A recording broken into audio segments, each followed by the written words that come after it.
ও মুসলমান, জবাব দেন, সমাজ পরিবর্তনের জন্য কোন কিতাব দরকার? বৈষম্য দূর করার জন্য কোন কিতাব দরকার? জালিম হটাবার জন্য কোন কিতাব দরকার? এজন্য আগামীর বাংলাদেশে দল মত নির্বিশেষে কোরআনের সংসদ কায়েম করা লাগবে। কোরআনকে বাংলাদেশের সংবিধান বানানো লাগবে।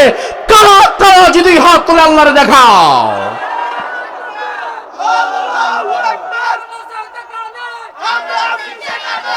ইসলামে রাজনীতি নাই এমন কথা বলার মতো নেতা বাংলাদেশে আছে না নাই?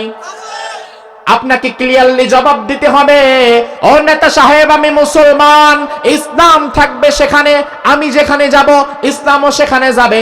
আমার রান্নাঘর থেকে নিয়ে সংসদ ভবন পর্যন্ত সব জায়গায় ইসলাম থাকা লাগবে।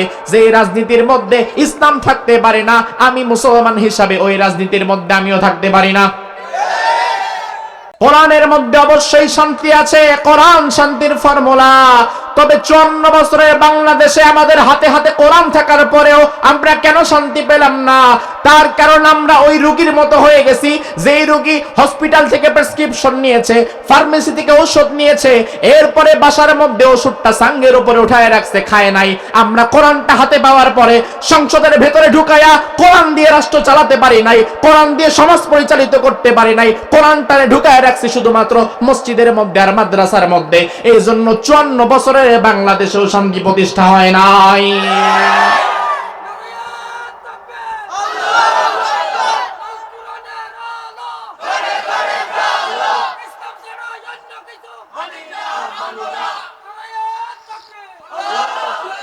আল্লাহ রাব্বুল আলামিন কোরআনুল কারীমের মধ্যে একটা সূরা দিয়েছেন। ওই সূরার নাম হচ্ছে সূরাতুশ শূরা। শূরা মানে হচ্ছে পরামর্শ। কোন কাজের শুরুতে একের সঙ্গে অপরের পরামর্শ করাকে বলা হয় শূরা। আমাদের জন্য আমার ভাই, ইসলামে পরামর্শের গুরুত্ব এত বেশি। পরামর্শের নামে আল্লাহ রাব্বুল আলামিন আলাদা একটা সূরা নাযিল করে দিয়েছেন এবং বিশ্বনবী সাল্লাল্লাহু আলাইহি ওয়াসাল্লামকে আল্লাহ তাআলা বিভিন্ন কাজে সাহাবীদের সঙ্গে পরামর্শ করার জন্য আদেশও দিয়েছিলেন। আমার ভাইরা একটু জবাব দেন, বুঝে থাকলে। আল্লাহর আকাশের নিচে জমিনের উপরে রাসূলুল্লাহর চাইতে বেশি বুদ্ধি জ্ঞান সম্পন্ন মানুষ কি আর একজন আছে? আছে। সাহাবীদের জ্ঞান বেশি না রাসূলের জ্ঞান বেশি? কথা কোন? যে রাসূলের জ্ঞানের ধারে কাছে গোটা পৃথিবীর সবার জ্ঞান মিলালেও এক হবে না। আল্লাহ তাআলা ওই নবীরে বলছেন, ও নবী, আপনি যদি কোনো কাজ করেন ওই কাজের শুরুতে সাহাবীদের সাথে একবার পরামর্শ করবেন। আমার ভাই, ইসলামে পরামর্শের গুরুত্বটা কত বেশি, কত বেশি, যেখানে নবীরে আল্লাহ পর্যন্ত পরামর্শ করে কাজ করতে বলে। আল্লাহ বললেন, ওয়াশাওিরহুম ফিল আমর ফাইযা আযামতা ফাতাওয়াক্কাল আলাল্লাহ। ও নবী, পরামর্শের ভিত্তিতে আপনি কাজ করেন। যখন কোনো কাজ পরামর্শের ভিত্তিতে করবেন বলে ঐক্যমত হয়ে যাবেন, তখন আমি আল্লাহর প্রতি আপনি ভরসা করেন। আজ আমরা পরামর্শ করি না, অনেকে নিজের সব জানতা মনে করে। আমার ভাই, পরামর্শটা এত গুরুত্বপূর্ণ বিষয়। একটা মসজিদ চালাতে গেলেও এই মসজিদটা কিভাবে চালানো লাগবে, কেমনে মসজিদের কাজ করা লাগবে, কেমনে কালেকশন করা লাগবে, কেমনে আয় করা লাগবে আর কেমনে ব্যয় করা লাগবে, এই জন্য মসজিদ কমিটির মধ্যে পরামর্শ করার দরকার আছে না নাই? ধরেন একটা পরিবার চালাচ্ছেন, পরিবারে মা বাবা ভাই বোন মিলিয়ে 5-7 জনের একটা পরিবার। অনেক সময় দেখা যায় আমাদের অনেক বাবারা নিজেদেরকে এত বেশি জানতা মনে করে, নিজেরে এত বেশি মাতবর মনে করে, পরিবারে আর কারো সাথে সে একটা পরামর্শ করে না, কোনো বিষয়ে কারো কাছে পরামর্শ করে না, ধার ধারে না, জীবনে বউরে জিজ্ঞাসা করে না এটা করছি কেমন হয়েছে। পোলাপানদেরকেও জীবনে কোনো কাজের জন্য কাছে টানে না। চকরিয়া বাজারে দুইটা দোকান নিবে, নতুন একটা ব্যবসা শুরু করবে, যখন যেটা মাথায় আসে সব নিজের মতো করে, বউরেও জিজ্ঞেস করে না, পোলাপানিরাও জিজ্ঞেস করে না। পরামর্শ ছাড়া যারা কাজ করে তাদের জীবনে কিন্তু কাজের মধ্যে বরকত পাওয়া যায় না। আপনি যদি আপনার পরিবারের সাথে পরামর্শ করেন, ছেলেগুলারে ডেকে বলেন, ছেলেরা তোমরা বড় হয়ে গেছো, আমি একটা ব্যবসা শুরু করতে চাচ্ছি চকরিয়ার বাজারে, কেমন হবে? ছেলেরা যদি আপনাকে পরামর্শ দিয়ে এগিয়ে দেয়, আপনার স্ত্রী যদি আপনাকে পরামর্শ দেয়, তাদের পরামর্শের ভিত্তিতে যখন আপনি কাজ শুরু করবেন, আল্লাহ না করুক যদি লসও করেন, আপনার পরিবারটা সবার আগে আপনার পাশে দাঁড়াবে। আর আপনি যদি পরিবারের সবার পরামর্শ বাদ দিয়া নিজে যা খুশি তাই করে বেড়ান, ওই অবস্থায় যদি কোনোদিন আপনি লস করেন, ফেল করেন, তাইলে আপনার পরিবারটারই আপনি আর আপনার পাশে পাবেন না। কারণ পরিবারের লোকেরা মনে করব যা আছে কপালে দেখা যাবে সকালে, কারণ আপনি আপনার নিজের মতো করছেন, আমাদেরকে ডাকেনও নাই। কথা কি ঠিক কিনা? আমার ভাই দেখেন পরামর্শটা কত গুরুত্বপূর্ণ। যেখানে নবীরে আল্লাহ বলে আপনি সাহাবীদের সাথে একটু পরামর্শ করেন, অথচ সাহাবীদের চাইতে নবীর জ্ঞান কি কম না বেশি? মহাজ্ঞানী বিশ্বনবীর আল্লাহ বললেন, ও নবী, নিজে সব সময় যা ভালো মনে হবে তাই কইরেন না, সাহাবীদের সঙ্গেও পরামর্শ করেন। এই জন্য ইসলামের ইতিহাস পড়লে আপনি অবাক হয়ে যাবেন, রাসূল যখন কোনো জিহাদে যাওয়ার জন্য চিন্তা ভাবনা করতেন, বিশ্বনবী জিহাদে যাওয়ার আগে সাহাবীদেরকে ডাকতেন, ডেকে বলতেন, ও সাহাবীরা, পথের দূরত্ব এতটুকু, সৈন্য সংখ্যা এতগুলা, যানবাহন আছে এতগুলা, কেমনে যাব, কেমনে কোন পথ দিয়ে গেলে ভালো হবে, কোন সৈন্যরে কোথায় দায়িত্ব দিব, তোমরা পরামর্শ দাও। সাহাবীদের পরামর্শ নিয়ে পরে রাসূল জিহাদের ময়দানে যেতেন। আল্লাহ রাব্বুল আলামিন এজন্য পরামর্শটাকে আমাদের মধ্যে এতটা গুরুত্ব দিলেন, যে পরিবারের বড়জন পরামর্শ করে ওই পরিবারে বরকত হয়, যেই কমিটি সবার সঙ্গে পরামর্শ করে কাজ করে ওই কাজের মধ্যে বরকত হয়, যেই দেশের সর্বোচ্চ ক্ষমতাবান সব দলের সাথে সবার সাথে পরামর্শ করে কোনো সিদ্ধান্ত নেয় ওই দেশের মধ্যেও বরকত হয়। অন্যথায় আপনি নিজের সব জানতা মনে করে যদি যা খুশি তাই করেন, কারো সাথে পরামর্শ না করেন, নিজের মন মতো কাজ করা, তাকে স্বৈরাচারিতা বলে। স্বৈরাচারিতা হচ্ছে কে কি বলুক আমার দেখার বিষয় না, আমার যেটা ভালো মনে হবে আমি সেটাই করব। এই জন্য বিগত 17 বছরে আমরা দেখেছি ক্ষমতায় যিনি বসেছিলেন উনি কারো সাথে পরামর্শ না করে বরং নিজের যা ভালো মনে হইতো এটাই সবার মাথার উপরে চাপায় দিতেন। নিজের মনে হইছে নিজের বাপটারে সবার সামনে দাঁড় করানো দরকার, এই জন্য রাস্তার মনে মনে তার বাপের মূর্তি বানায় দিয়েছে। কারোর সাথে পরামর্শ করারও ধার ধারে নাই, কোনো আলেমদের সাথে পরামর্শ করে নাই। ভাস্কর্যের বিরোধিতা যারা করেছে তাদেরকে ধরে ধরে জেলে ভরে দিছে। আমার ভাই জন্য পরামর্শটা খুবই গুরুত্বপূর্ণ। ভবিষ্যৎ বাংলাদেশে ক্ষমতায় যারা আসবে তাদের প্রতি আমাদের অনুরোধ থাকবে, আপনারা সূরা শূরা পড়েন, এই সূরা পড়েন, পরামর্শের যে কত গুরুত্ব এটা আগে বুঝেন, নিজেরা পরামর্শ করে দেশটাকে চালান, তাইলে দেশের মধ্যে যিনি বরকত দিয়ে দিতে পারেন তিনি কে? আল্লাহ রাব্বুল আলামিন এই সূরার 13 নম্বর আয়াতের মধ্যে বললেন, যে আয়াতটি আমাদের আলোচ্য আয়াত, যেখান থেকে কথা বলার জন্য আমাকে বলা হয়েছে, এই আয়াতে কারিমাতে রাব্বুল আলামিন বললেন, শারআ লাকুম মিনাদ-দীন, ও নবী, দ্বীনের সে পন্থা আপনার জন্য চূড়ান্ত করা হয়েছে, মা ওয়াসা বিহি নূহা, যে বিষয়টি আমি আল্লাহ তাআলা নূহ আলাইহিস সালামকে আদেশ করেছিলাম।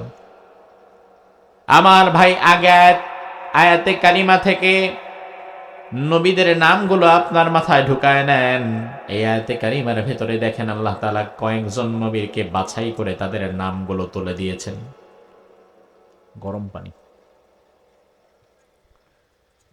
আল্লাহ রাব্বুল আলামিন বললেন, নবী শারআ লাকুম মিনাদ-দীন, দ্বীনের সে পন্থা আপনার জন্য চূড়ান্ত করা হয়েছে, মা ওয়াসা বিহি নূহা, যেই পন্থা আমি আল্লাহ তাআলা নূহ নবীকে দান করেছিলাম, তাইলে নবী হিসাবে প্রথম আমরা নাম পেলাম নূহ আলাইহিস সালামের।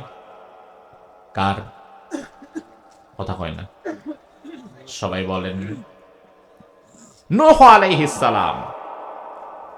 এরপরে আল্লাহ রাব্বুল আলামিন বললেন, ওয়াল্লাযী আওহাইনা ইলাইকা, নবী আমি আপনার প্রতি ওহী করলাম, ওয়ামা ওয়াসাইনা বিহি ইব্রাহিম, যে আদেশ আমি ইব্রাহিমকে করেছিলাম। তাহলে এখানে আরেকজন নবীর নাম পেলাম, ওই নবীর নাম কি? জোরে কোন। শুরুতে পাইছেন নূহ নবীর নাম, এখানে পেলেন ইব্রাহিম আলাইহিস সালামের নাম। এরপরে আল্লাহ 3 নম্বরে বললেন ওয়া মূসা, ওই আদেশ আমি মূসাকেও করেছিলাম। তাহলে নবীর নাম হইল কয়জন? মনে আছে? 1 নাম্বার, মাশাআল্লাহ 1 নাম্বার, 2 নাম্বার, 3 নাম্বার। আল্লাহ রাব্বুল আলামিন 4 নম্বরে বললেন ওয়া ঈসা, এবং একই আদেশ আমি করেছিলাম ঈসা নবীকেও। তাইলে নবীর নাম পাইছেন মোট কয়জনের? প্রথম জন নূহ আলাইহিস সালাম, প্রথম জন, দ্বিতীয় জন, তৃতীয় জন, চতুর্থ।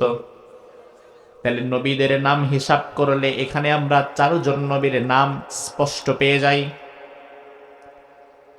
আল্লাহ রাব্বুল আলামিন বিশ্ব নবীরে বললেন, ও মুহাম্মদ, অতীতের এই 4 জন নবীর ওপরে আমি আল্লাহ তাআলা যেই বিধান দিয়েছিলাম, আপনার উপরেও কিন্তু একই বিধান দিলাম। আমার ভাই আয়াতটা শুরু করলেন আল্লাহ তাআলা নূহ নবী দিয়া, আবার শেষ করলেন ঈসা নবী দিয়া। নূহ আলাইহিস সালামের আগে জমিনে মাত্র একজন নবী এসেছিলেন, ওই নবীর নাম কি? মাশাআল্লাহ, পৃথিবীর প্রথম মানুষ, প্রথম নবী। তবে আল্লাহ রাব্বুল আলামিন এই আয়াতের মধ্যে কিন্তু আদম আলাইহিস সালামের নামটা বলেন নাই। আল্লাহ তাআলা শুরু করেছেন নূহ নবী দিয়া, আদম নবীর নাম গেল কই? আমার ভাই তার কারণ হচ্ছে আদম আলাইহিস সালামকে বলা হয় নবী জিরাই, আর নূহ আলাইহিস সালামকে বলা হয় নবী শারঈ। আদম আলাইহিস সালামের জামানায় শরিয়াতের এমন বিধিবিধান ছিল না, আদম নবীরে বলা হতো চাষাবাদের নবী। আদম আলাইহিস সালামের মূলত কাজ ছিল দুনিয়াতে বাসাবাড়ি কেমনে বানাতে হবে, চাষাবাদ কেমনে করা লাগবে, গরু ছাগল কেমনে পালা লাগবে, কাপড় চোপড় কেমনে পরা লাগবে, ঘর বাড়ি কেমনে বানানো লাগবে, এগুলা শিক্ষা দেওয়া। তার কারণ ওই সময়ে মানুষ কেমনে খাওয়া লাগে, কেমনে রুটি বানানো লাগে, কেমনে ধান বোনা লাগে, কেমনে ঘর বানানো লাগে, কেমনে কাপড় পরা লাগে, এটাই জানতো না। এখন যার পেটে ভাত নাই, যার গায়ে কাপড় নাই, তারে আপনি আর কি শরীয়তের মাসলা শিখাবেন? এই জন্য আদম নবী তিনি শরীয়তের নবী নয়, বরং তিনাকে বলা হতো নবী জিরাই, চাষাবাদের নবী। তিনি আগে এসে পৃথিবীকে আবাদ করে দিয়েছেন। আর শরীয়তের বিধিবিধানগুলো শুরু হয়েছে নূহ আলাইহিস সালামের কাছ থেকে। এই জন্য আল্লাহ রাব্বুল আলামিন একটা শুরুই করেছেন নূহ আলাইহিস সালামকে দিয়া। আল্লাহ বললেন, ও নবী মুহাম্মদ, নূহ আলাইহিস সালামকে আমি যেই আদেশ করেছি, ইব্রাহিমকে যেই আদেশ করেছি, মূসাকে যেই আদেশ করেছি, ঈসাকে যেই আদেশ করেছি, ওই একই আদেশ আপনাকে এবং আপনার উম্মতদেরকেও করছি। ওই আদেশটা কি? আল্লাহ বললেন, আন আকিমুদ্দিন ওয়া লা তাতাফাররাকু ফি। ওই আদেশটা হচ্ছে আল্লাহর জমিনে আল্লাহর বিধানগুলো কায়েম করা লাগবে, আল্লাহর জমিনে আল্লাহর বিধানগুলো বাস্তবায়ন করা লাগবে। আল্লাহর জমিনে যে আল্লাহর দ্বীন কায়েম করা লাগবে, এ বিষয়ে কোনো মত পার্থক্য করা যাবে না। আমার ভাই, তাহলে এখান থেকে একটা কথা স্পষ্ট করে আমরা বুঝতে পারলাম, দুনিয়াতে নূহ আলাইহিস সালাম থেকে নিয়ে ঈসা আলাইহিস সালাম পর্যন্ত মুহাম্মদুর রাসূলুল্লাহ বিশ্বনবী সহকারে সব নবীর মূল কাজই ছিল আল্লাহর জমিনে আল্লাহর দ্বীনকে কায়েম করে দেওয়া, আন আকিমুদ্দিন, দ্বীন কায়েম করা। আমার ভাই জবাব দেন, যেই জমিনে আমরা বসে আছি এই জমিন কার? আরো জোরে। না কোনো দলের, কারো বাবার? জমিন কার? এখন জমিন যদি আল্লাহর হয়, আল্লাহর জমিনে বিধানও চলবে কার? জমিনের মালিক কে? নাকি আপনি আমি? জমিনের মালিক কি আব্রাহাম লিঙ্কন? জমিনের মালিক কি অমুক তমুক নেতা? মালিক যিনি, বিধান তো তারই চলে, এটাই তো স্বাভাবিক। চট্টগ্রাম শহরে একটা 5 তলা বাড়ি, আপনি কোনো কাজে চাকরি হয়েছে আপনার চট্টগ্রামে, প্রতিদিন চকরিয়া টু চট্টগ্রাম আসা যাওয়া করা কঠিন। চট্টগ্রাম শহরে যদি আপনার চাকরি হয়ে যায়, তাইলে চট্টগ্রামে বাসা ভাড়া নিয়েই তো আপনারে থাকা লাগবে। এখন চট্টগ্রামে আপনি বাসা ভাড়া নিতে গেছেন, 5 তলা একজন বাড়িওয়ালা, বাড়ির মালিক তিনি, বাড়ির 3 তলায় একটা বা 2টা রুম খালি আছে, আপনি ভাড়া নেবেন। ওই বাড়িওয়ালা তিনি বাড়ির মালিক, তিনার নিয়ম আছে, রাত 12টার পরে ঘরে ঢোকা যাবে না, রাত 12টার পরে মেন গেট বন্ধ, সারাদিনে 2বারের বেশি মোটর ছাড়া যাবে না, দুপুরে 2-3 ঘন্টা লাইনের মধ্যে গ্যাস থাকবে না। এই নিয়ম কানুনগুলো ওই বাড়িওয়ালা করে দিয়েছে। আপনি যদি বাড়ি ভাড়া নিতে চান, ওই বাড়িতে থাকতে চান, তাইলে বাড়িওয়ালার নিয়ম কানুনগুলো জেনে, ওই নিয়ম কানুনগুলো মেনে তারপরে বাড়িতে থাকার দরকার আছে না নাই? এবার আপনি যদি বলেন না, এই নিয়ম কানুনগুলো আমি মানি না, তাইলে বাড়িওয়ালা বলবো, তোমার মতো ভাড়াটিয়ার কাছে আমি ভাড়াও দেই না। আমার বাড়িতে যদি থাকা লাগে, তাইলে আমার নিয়ম কানুনও মানা লাগবে। এবার আমার ভাই আপনি জবাব দেন, নিয়ম কানুন তৈরি করে কে? বাড়ির মালিক নাকি ভাড়াটিয়া? কথা কয় না। এখন জমিনের মালিক কে? আমরা। আল্লাহ মালিক আর আমরা ভাড়াটিয়া। আল্লাহ রাখছেন বিধায় আমরা আছি। আবার আল্লাহ যেদিন চাইবেন না, ওই দিন জমিনটাকে আল্লাহ শেষ করে দেবেন। এক সময় তো জমিন ছিল না, এখন আছে। আবার এক সময়, ইযা যুলজিলাতিল আরদু জিলজালাহা ওয়া আখরাজাতিল আরদু আসকালাহা ওয়া ক্বালাল ইনসানু মা লাহা, জমিনটাকে আল্লাহ রাব্বুল আলামিন চুরমাচুর করে দিবেন। ভূমিকম্পের মাধ্যমে পুরো জমিন আল্লাহ একাকার মেসাকার করে দিবেন। জমিনের উপরে যত পাহাড় দেখেন, চট্টগ্রামে পাহাড় আছে না নাই? আমার আল্লাহ বলেন, ওয়ায়াসআলুনাকা আনিল জিবালি ফাকুল ইয়ানসিফুহা রাব্বি নাসফা ফায়াযারুহা কাআন সফসফা লা তারা ফিহা ইওয়াজাও ওয়ালা আমতা। মক্কার লোকেরা এসে বলতো, মুহাম্মদ, দুনিয়া নাকি আল্লাহ একদিন ধ্বংস করে দিবে। যেই দিন আল্লাহ দুনিয়া ধ্বংস করবে, ওই দিন কি পাহাড়গুলো ধ্বংস হবে নাকি? কারণ পাহাড় তো অনেক শক্তিশালী। আমার ভাই, পাহাড় যত শক্তিশালী হোক না কেন, যত মজবুতি হোক না কেন, আল্লাহর শক্তি কি তার চেয়ে কম না বেশি? এই পাহাড় ধ্বংস করে দিতে আল্লাহর কি কোনো কষ্ট হবে? আল্লাহ রাব্বুল আলামিন বলেন, ও নবী, আপনি জানায়া দেন, দুনিয়ার সব পাহাড়গুলো আমি আল্লাহ তাআলা ভেঙে চুরমাচুর করে দেব, একদম তুলার মতো উড়ায় দেব। জমিনের উপরে কোনো পাহাড়ের অস্তিত্ব থাকবে না, উঁচু নিচু বলে কোনো জায়গা থাকবে না। তাইলে জমিন এক সময় ছিল না, এখন আছে, আবার একদিন ধ্বংস করে দিবেন আল্লাহ। তাইলে জমিনের মূল মালিক কি জনগণ নাকি আল্লাহ?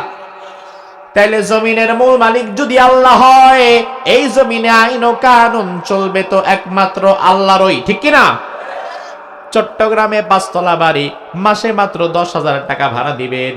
এতে যদি আপনি নিজের মন মতো চলতে না পারেন, যদি বাড়িওয়ালার মন মতো চলা লাগে, আল্লাহর জমিনে আপনি ফ্রি অক্সিজেন নিচ্ছেন, ফ্রি পানি খাচ্ছেন, আল্লাহর জমিনে আপনি বেঁচে আছেন, থাকছেন, খাচ্ছেন, ঘুমাচ্ছেন, তাইলে এই জমিনে আপনার বাপের আইনও চলবে না, এই জমিনে আইনও চলা লাগবে আল্লাহর। বিধান মানা লাগবে আল্লাহর।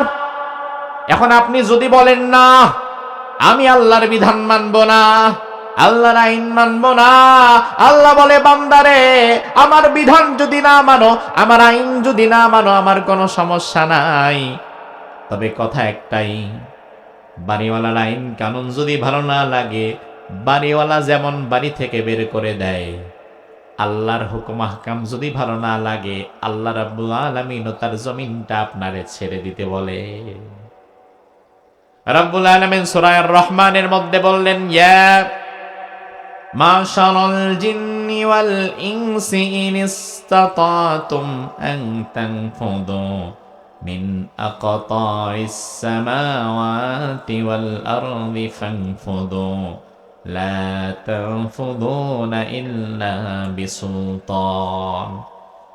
রব্বুল আলামিন বললেন, ও জিন এবং মানুষেরা, ও জিন এবং ইনসান, শুনে নাও, আমার আইন যদি ভালো না লাগে, আমার বিধান যদি ভালো না লাগে, কোনো সমস্যা নাই, আকাশ ও জমিনের সীমানা ছেড়ে বের হয়ে যাও, কারণ আকাশ ও জমিনের মালিক আমি আল্লাহ।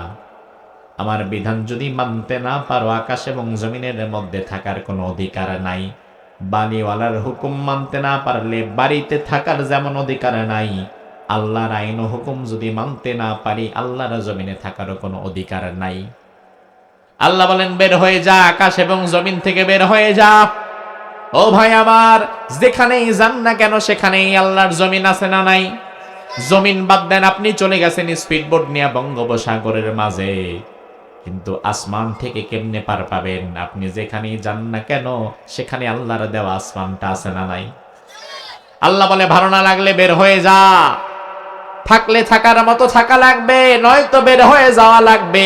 মধ্যখানে থাকবা, আবার আমি আল্লাহর বিধান বাদ দিয়া নিজের বাপদাদার বিধান দিয়া রাষ্ট্র চালাবা, সমাজ চালাবা, মানুষের উপরে জুলুম করবা, এমন ছলচাতুরি চলবে না। আমার ভাই, আল্লাহ রাব্বুল আলামিন বললেন, আমার দিন জমিনে কায়েম করা লাগবে। দিন মানে ইসলাম। দিন মানে কি? কথা কন, কোরআনে আছে না নাই? ইন্নাদ-দীনা, মাশাআল্লাহ, ইন্নাদ-দীনা ইনদাল্লাহিল ইসলাম। আল্লাহ বলে, আমি আল্লাহর নিকট একমাত্র গ্রহণযোগ্য মনোনীত জীবন ব্যবস্থার নাম ইসলাম। আল্লাহর দরবারে অন্য কোন ধর্ম গ্রহণযোগ্য হবে না। আল্লাহর দরবারে একমাত্র গ্রহণযোগ্য ধর্মের নাম কি? ইসলাম। ওই ইসলামের বিধিবিধানগুলো আল্লাহর জমিনে বাস্তবায়ন করার দরকার আছে না নাই? আমার ভাই, বর্তমান ইসলাম সমাজের কোথায় আছে? ইসলাম শুধু বর্তমানে আছে মানুষের নামের সাথে। এই দেশের মানুষ ইসলামরে ভালোবেসে নিজের নামের সাথে ইসলাম যুক্ত করে, নাম রাখছে শফিক। খুশি হয় নাই, বরং শফিকের সাথে মিলায়া রাইখা দিছে শফিকুল ইসলাম। নাম রাখছে রফিক, ভাল লাগে নাই, বরং রফিকের সাথে মিলায়া রাখছে রফিকুল ইসলাম। নাম রাখেন নুরুল ইসলাম, রফিকুল ইসলাম, শফিকুল ইসলাম, নুরুল ইসলাম, অমুক ইসলাম, তমুক ইসলাম। এত সুন্দর ইসলামের সাথে মিল রেখে নাম রাখছে, অথচ খোঁজ নিলে দেখা যাবে ওই ইসলামওয়ালা যাদের নাম 24 ঘন্টায় একদিন পার হয়ে যায়, একদিনে সারাদিনে ইসলামের ভেতরে থেকে সে একটা কাজও করে নাই। আছে না নাই? আমার বাংলাদেশের ইসলাম হয়ে গেছে এখন নাম সর্বস্ব, খালি নামের সাথে ইসলাম পাবেন, কামে পাবেন না। এই দেশের অফিস আদালতে ইসলাম আছে, কথা কয় না। এই দেশের ব্যবসা বাণিজ্যে ইসলাম আছে, চাকরিতে ইসলাম আছে, পরিবারে আছে, রাষ্ট্রে আছে, সংসদে আছে। তাহলে আছেটা কই? আপনি বলবেন, হুজুর আছে তো মসজিদে, এই যে আমরা নামাজ পড়ি, আছে তো মাহফিলে, এই যে আমরা মাহফিল শুনতে আসলাম। আমার ভাই লক্ষ্য করেন, আল্লাহর হাবিব বললেন, ইয়াতি আলান নাসি জামান লা ইয়াবকা মিনাল ইসলামি ইল্লা ইসমুহু। এমন এক জামানা কিয়ামতের আগে তোমাদের সমাজে আসবে, ওই জামানায় ইসলাম থাকবে শুধু নামে, তবে কামে না। ওই জামানা কি 100 বছর পরে আসবে, না বর্তমান চলছে? স্যার ক্লাসে ঢুকেছে, ছাত্রকে বলল, এই পাখির ছবি আঁকায় দিতে হবে একটা ব্ল্যাকবোর্ডে। পাখির ছবি যে আঁকতে পারবে, আমার পক্ষ থেকে তারে আজকে 500 টাকা পুরস্কার। একজন ছাত্র হাত তুলে বলল, স্যার পাখির ছবি আমি ভালো আঁকতে পারি, আমি পূর্বে অনেকবার আঁকছিও। স্যার বলে, আচ্ছা সমস্যা নাই, আসো। হাতের মধ্যে চক দিলেন, নাও পাখির ছবিটা আঁকো। এবার ছাত্র আঁকা শুরু করতে গেছে, টান একটা দিছে। স্যার কয়, থামো। কি আঁকো? কয়, স্যার পাখির ঠোঁটটা আঁকি। স্যার কয়, বাদ দাও, ঠোঁট বাদ দাও, বাকি পাখিটা আঁকো। ছাত্র বলে, স্যার সমস্যা নাই, আমি ঠোঁট বাদ দিয়ে আইকা দেখাবো। আবার ছাত্র আঁকতে গেছে। স্যার বলে, এই দাঁড়াও। কি আঁকো? কয়, স্যার পাখির মাথাটা আঁকি, ঠোঁট তো আঁকতে দিলেন না। স্যার কয়, দরকার নাই, মাথা বাদ দিয়া বাকি পাখি আঁকো। ছাত্র আবার আঁকতে গেছে। স্যার বলে, এই দাঁড়াও। কি আঁকো? কয়, স্যার পাখির পা দুইটা আঁকি। আরে বাদ দাও না, পা বাদ দিয়া বাকি পাখিটা আঁকো। ছাত্র কয়, আচ্ছা ঠিক আছে স্যার, আঁকতেছি। আবার আঁকা শুরু করেছে। স্যার কয়, দাঁড়াও। কি আঁকা শুরু করলা? কয়, স্যার পাখির ডানা দুইটা আঁকি। কয়, ডানা বাদ দাও, বাকি পাখিটা আঁকো। ছাত্র চিন্তায় পড়ে গেছে, কেমনে আঁকি। আবার আঁকা শুরু করেছে। স্যার বলে, দাঁড়াও, আঁকবা কি? কয়, স্যার পাখির পেটটা আঁকি। কয়, দরকার নাই, পেটটাও বাদ দাও, বাকিটা আঁকো। ছাত্র এবার চকটারে ফালাই দিয়ে কয়, স্যার বাকি আছে মাত্র পাখির লেজ। এই লেজটা আকার নাম তো স্যার পাখি না। স্যার আপনি যদি আমার পাখি আঁকতে বলেন, পাখির ঠোঁট থেকে নিয়ে লেজের গোড়া পর্যন্ত সবটা মানে একা লাগবে। সবটার নামই হচ্ছে পাখি, শুধু লেজের নাম কোনোদিন পাখি হতে পারে না। ইসলামকে যদি মানা লাগে, তাহলে ইসলাম আপনার অর্থনীতিতে থাকবে, সমাজনীতিতে থাকবে, রাজনীতিতে থাকবে, ব্যবসার মধ্যে থাকবে, পরিবারের মধ্যে থাকবে। সব জায়গা থেকে ইসলাম রে বাদ দিয়া শুধুমাত্র মসজিদের মধ্যে ঢুকে ঢুকে জিকিরি করার নাম কোনোদিন ইসলাম না। শুধুমাত্র লেজের নাম যদি পাখি না হয়, শুধু নামাজের নাম ইসলাম হয় কেমনে? ইসলাম যদি মানা লাগে, তাইলে আপনার রান্নাঘর থেকে নিয়ে সংসদ ভবন পর্যন্ত আপনার 24 ঘন্টা আপনি আছেন যেখানে, ইসলামও থাকবে সেখানে। এখন কেউ যদি বলে ইসলামে রাজনীতি নাই, আমি বোঝাবার জন্য বলছি, কেউ যদি বলে ইসলামে রাজনীতি নাই, তাইলে ও মুসলমান, ইসলাম যেই রাজনীতির মধ্যে ইসলাম থাকে না, ওই রাজনীতির মধ্যে মুসলমানও থাকে না। যেই ব্যবসার মধ্যে ইসলাম থাকতে পারে না, বোঝা লাগবে ওই ব্যবসার মধ্যে মুসলমানও থাকতে পারে না। যেই চাকরির মধ্যে ইসলাম থাকতে পারে না। আজকে একজন ফোন দিয়েছে আমাকে সিঙ্গাপুর থেকে। আমি গত 3 মাস আগে সিঙ্গাপুর থেকে প্রোগ্রাম করে আসছি। ফোন দিয়েছে মাসালা জানতে, যে হুজুর একটা রেস্টুরেন্টে কাজ হয়েছে আমার ওয়েটার হিসাবে, আপনাদের সাতকানিয়ার সন্তান, সিঙ্গাপুর প্রবাসী, রেস্টুরেন্টে কাজ হয়েছে, স্যালারিটাও ভালো। আমারে বলল, হুজুর তবে বিষয় হচ্ছে এই রেস্টুরেন্টে ড্রিঙ্কস সার্ভ করা লাগে, মদ সার্ভ করা লাগে, মাঝে মাঝে মদটা আমার হাত দিয়ে আগায় দেওয়া লাগে, ঢেলে দেওয়া লাগে। এখন আমি কি চাকরিটা করতে পারবো কিনা, ইসলাম কি বলে? আমি তাকে বললাম, ভাই মদের সাথে জড়িত 10 ব্যক্তিকে আল্লাহ লানত করেছেন। কয় ব্যক্তিকে? আল্লাহর হাবিব বললেন, লানাল্লাহুল খামার ওয়া লানা আকিলাহা ওয়া শারিবাহা ওয়া মুশারিবাহা ওয়া বাইয়াহা ওয়া মুবাইয়াহা। মদ যে বানায়, মদ যে খায়, মদ যে ঢেলে খাওয়ায়, মদ যে বহন করে, আবার মদ যে বানায়, মদের পয়সা যে খায়, এমন 10 ব্যক্তিকে আল্লাহ লানত করেছেন।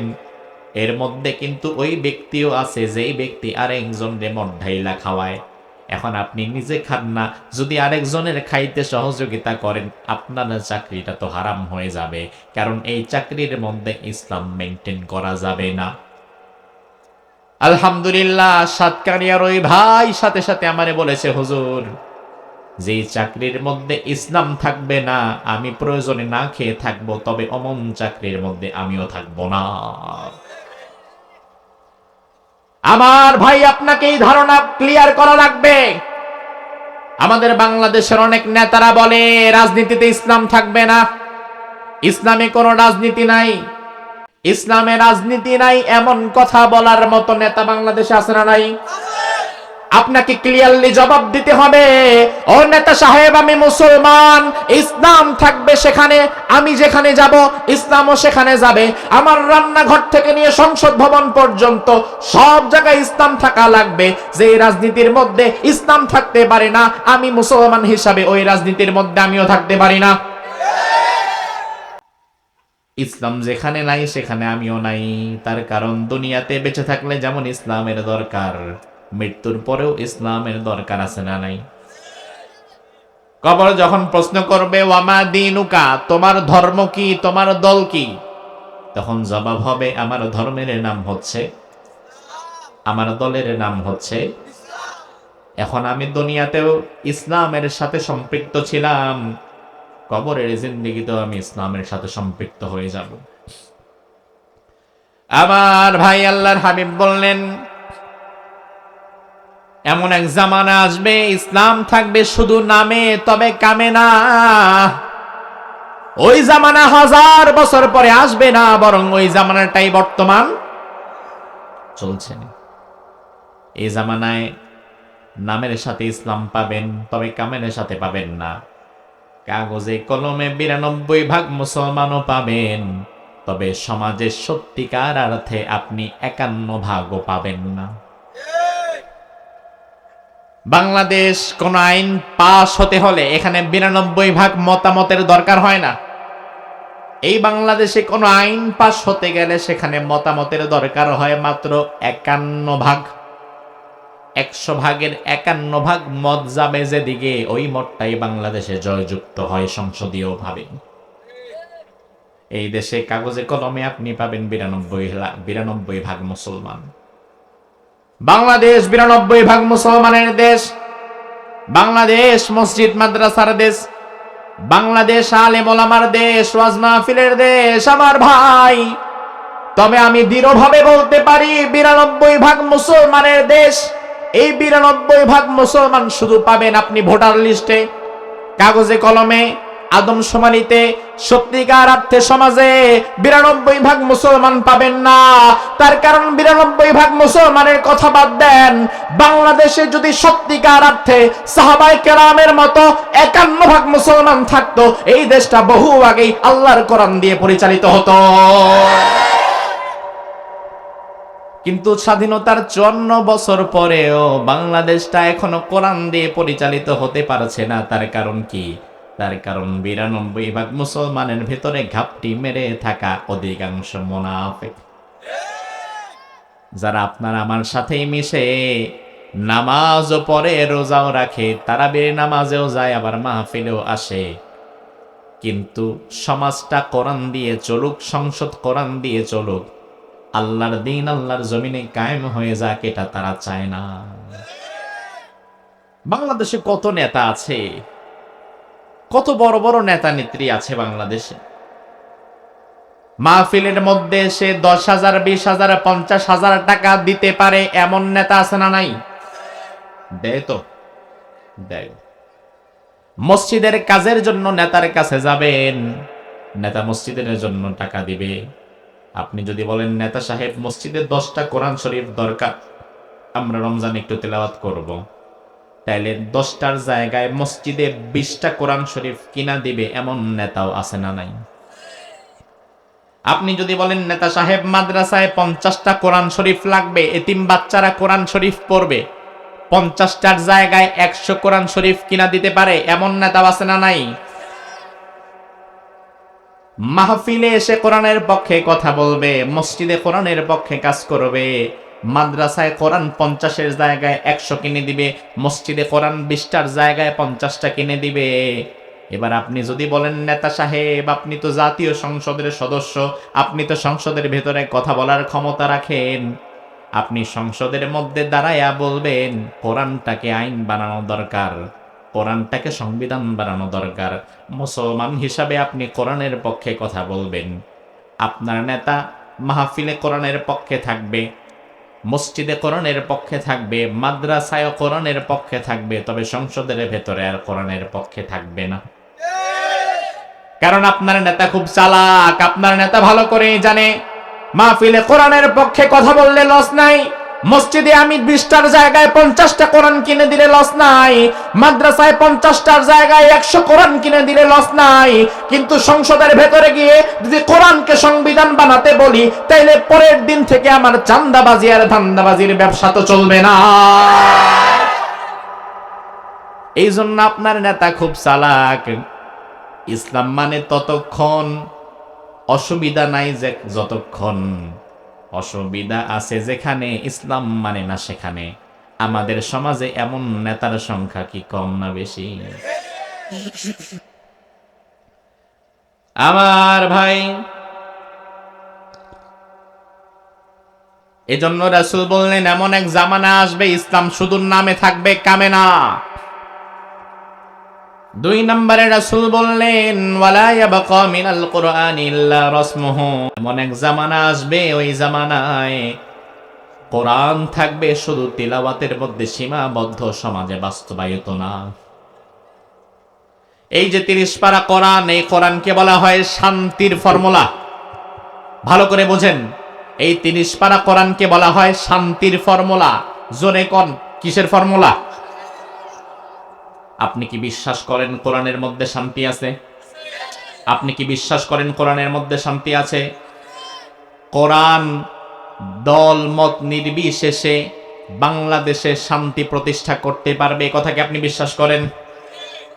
তাইলে স্বাধীনতার 55 বছর 54 বছরেও আমাদের সবার বাড়িতে বাড়িতে কোরআন আছে, আমাদের মসজিদে কোরআন আছে, আমাদের মাদ্রাসায় কোরআন আছে, আমাদের হাতে স্মার্টফোনের ভেতরে কোরআন আছে। সবার হাতে হাতে কোরআন থাকার পরেও আমাদের সমাজে কি শান্তি আছে? শান্তির ফর্মুলা হাতের মধ্যে পেয়েছি, তবে শান্তি কেন পেলাম না? তার কারণ আমার ভাই, ফর্মুলাটা আবদ্ধ থাকবে যতক্ষণ, শান্তি আসবে না ততক্ষণ। ফর্মুলা সমাজের মধ্যে কাজ করবে যখন, শান্তিও চলে আসবে তখন। প্রচন্ড জ্বর, জ্বরে আপনি দাঁড়াতে পারছেন না, চকরিয়া বাজারে গেলেন, ডাক্তারের কাছে গেলেন, ডাক্তার আপনাকে ঔষধ লিখে দিল প্রেসক্রিপশনের মধ্যে। সকালে খাবার পরে নাপা এক্সট্রা একটা, দুপুরে খাওয়ার পরে নাপা এক্সট্রা একটা, রাতে খাওয়ার পরে নাপা এক্সট্রা একটা, 3 বেলা ওষুধ লিখে দিয়েছে। এবার ঘরে আইসা আপনি যদি নাপা এক্সট্রা ওষুধ কিনেন, সারাদিন যদি তেলাওয়াত করেন, সকালে নাপা এক্সট্রা একটা, দুপুরে একটা, রাত্রে একটা, 3 বেলা আপনি নিয়মিত তেলাওয়াত করেন, আবার ওষুধ যেটা কিনছেন ওইটা আয়না তাকের মধ্যে রেখেও দিছেন, গলার মধ্যে ঝুলায়া রাখছেন, তবে খান নাই। আপনি যদি 3 বেলা নাপা এক্সট্রা তেলাওয়াত করেন, আর ঔষধ যদি সাঙ্গের উপরে উঠায় রাখেন, আপনার জ্বর জীবনে ভালো হবে। জ্বর কি আরো কমবে না বাড়বে? জ্বর কবুতে আমার লগে ফাইজলামি করস, ওষুধ আনছস খাস না, ফাইজলামি করস আমার লগে। আমার ভাই, কোরআনে কারিমের মধ্যে শান্তি আছে, কথার উপরে আমাদের বিশ্বাস আছে না নাই? কোরআনের মধ্যে অবশ্যই শান্তি আছে, কোরআন শান্তির ফর্মুলা। তবে 54 বছরের বাংলাদেশে আমাদের হাতে হাতে কোরআন থাকার পরেও আমরা কেন শান্তি পেলাম না? তার কারণ আমরা ওই রোগীর মতো হয়ে গেছি, যেই রোগী হসপিটাল থেকে প্রেসক্রিপশন নিয়েছে, ফার্মেসি থেকে ওষুধ নিয়েছে, এরপরে বাসার মধ্যে ওষুধটা সাঙ্গের উপরে উঠায় রাখছে, খায় নাই। আমরা কোরআনটা হাতে পাওয়ার পরে সংসদের ভেতরে ঢুকায়া কোরআন দিয়ে রাষ্ট্র চালাতে পারি নাই, কোরআন দিয়ে সমাজ পরিচালিত করতে পারি নাই, কোরআনটারে ঢুকায় রাখছি শুধুমাত্র মসজিদের মধ্যে আর মাদ্রাসার মধ্যে। এই জন্য 54 বছরের বাংলাদেশেও শান্তি প্রতিষ্ঠা হয় নাই।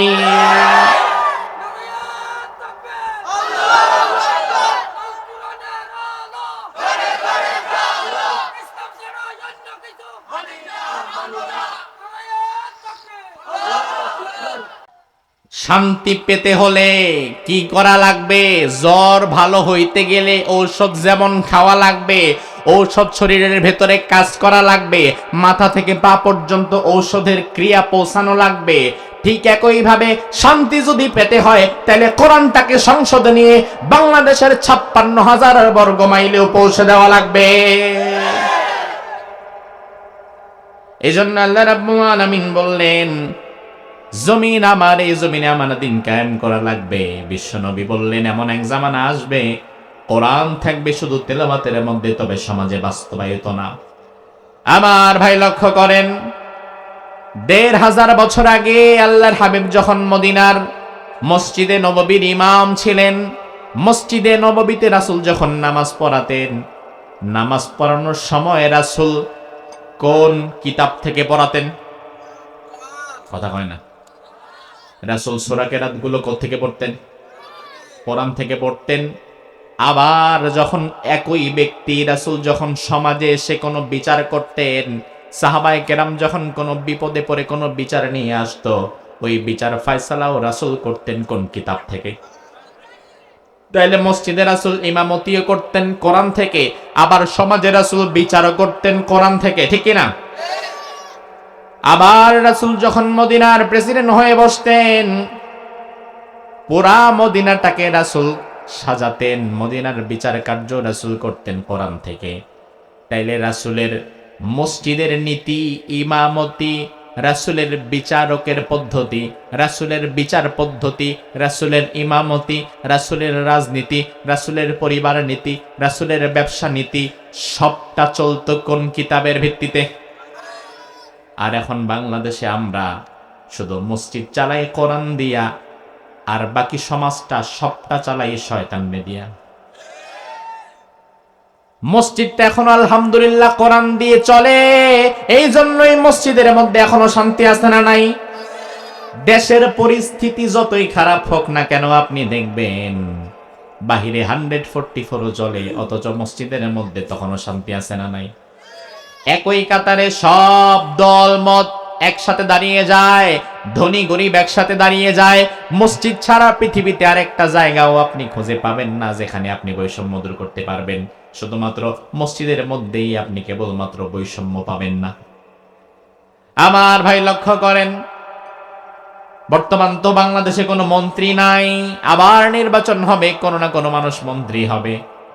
মন্ত্রী একজন আইসা আপনাদের মসজিদে, মহল্লার মসজিদে ঢুকছে জোহরের নামাজে, ওই মন্ত্রীর পাশে যদি জায়গা খালি থাকে, আর আপনাদের একজন কৃষক অথবা জুতা সেলাই করনেওয়ালা মুচি মন্ত্রীর পাশে খালি জায়গা পেয়ে সেও যদি মন্ত্রীর পাশে দাঁড়ায়, আপনার বাপেরও ক্ষমতা নাই ওই মুচিকে উঠায় দেওয়ার।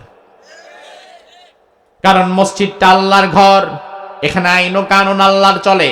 আল্লাহর কাছে মন্ত্রী, মুচি, রিকশাওয়ালা, ঠেলাওয়ালা সব সমান, সব। তাইলে মসজিদে কোনো বৈষম্য নাই। এই জন্য মসজিদে দেশের পরিস্থিতি যতই খারাপ হোক না কেন, মসজিদের মধ্যে শান্তি আছে না নাই? সব মানুষ এক কাতারে দাঁড়িয়ে যায়, কোনো অশান্তি নাই। ওই মসজিদটা আল্লাহর বিধান দিয়ে চলে, রাসূলের আদর্শের ভিত্তিতে চলে। এই জন্য আমার ভাই দেখবেন, মসজিদে কখনো কখনো ইমাম সাহেব পরিবর্তন হয়, মুয়াজ্জিন পরিবর্তন হয়। ধরেন আজকে ইমাম সাহেব যদি পরিবর্তন হয়, আপনাদের আগের ইমাম পরিবর্তন হয়ে নতুন ইমাম ঢুকে গেছে আপনাদের মসজিদে। আগের ইমাম ফজর পড়াইতো 2 রাকাত, নতুন ইমাম আইসা ফজর পড়াবে 4 রাকাত। কথা কন? আগের ইমাম পড়াইছে 2 রাকাত, নতুন ইমামও। আবার যদি কালকে আরেকজন ইমাম আসে, তখন তারও পড়ানো লাগবে। আমার ভাই লক্ষ্য করেন, মসজিদটা আল্লাহর বিধান অনুযায়ী চলে, রাসূলের আদর্শের ভিত্তিতে চলে। এই জন্য মসজিদে ইমাম আসে, ইমাম যায়, মুয়াজ্জিন আসে, মুয়াজ্জিন যায়। আজানের কোনো হেরফের হয় না, নামাজের রাকাতের কোনো হেরফের হয় না। বাংলাদেশের সংবিধানটা যদি আমরা কোরআন বানাতে পারি, বাংলাদেশটাও যদি কোরআন দিয়ে চালাতে পারি, তাইলে দল আসবে, দল যাবে, নেতা আসবে, নেতা যাবে, কিন্তু বাংলাদেশের শান্তিরও কখনো হেরফের হবে না। দল আসবে, দল যাবে, তাতে আমার কি? এক দল আসছে 5 বছর ছিল, আরেক দল আসছে 10 বছর ছিল, আমার কি? মসজিদে ইমাম আসছে, ইমাম গেছে, আমার তো কিচ্ছু না। তার কারণ আগের ইমামও পড়াইছে ফজর 2 রাকাত, বর্তমানে ইমামও পড়াইতে হবে ফজর 2 রাকাত। এখন আপনি যদি বাংলাদেশটারেও কোরআন দিয়ে সাজাতে পারেন, দল আসবে, দল যাবে, কোনো লস নাই আপনার। কিন্তু যেই দলই আসুক না কেন, তারে তো আল্লাহর কোরআন মেনেই চলা লাগবে। এই জন্য আমার ভাই, আল্লাহ রাব্বুল আলামিন বললেন এমন এক জামানা আসবে, রাসূল বললেন এমন এক জামানা আসবে, কোরআন থাকবে শুধু তেলাওয়াতের মধ্যে সীমাবদ্ধ, তবে সমাজে বাস্তবায়িত নয়। আল্লাহর হাবিবের পরে বললেন মাসাজিদুহুম আমিরাতুন ওয়া হিয়া খারাবুম মিনাল হুদা।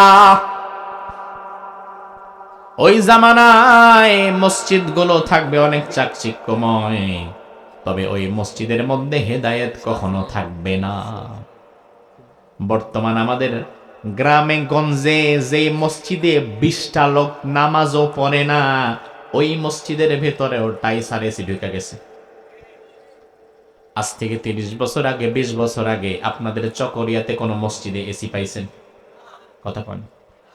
এসি লাগানো খারাপ, টাইলস করা খারাপ, বিষয়টা এটা না। অবশ্যই আপনি লাগাতে পারবেন। আল্লাহর ঘর মসজিদ, আপনি সামর্থ্যের আলোকে সুন্দর করবেন, তাতে কোনো আপত্তি।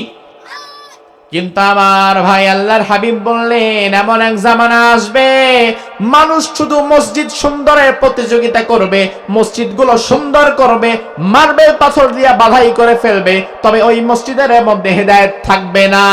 তার কারণ হচ্ছে যে মসজিদে কোরআন হাদিস থেকে হক কথা বলাই যায় না, ওই মসজিদে এসি লাগাইলেও কি হবে, মানুষ তো হেদায়েত পাবে না।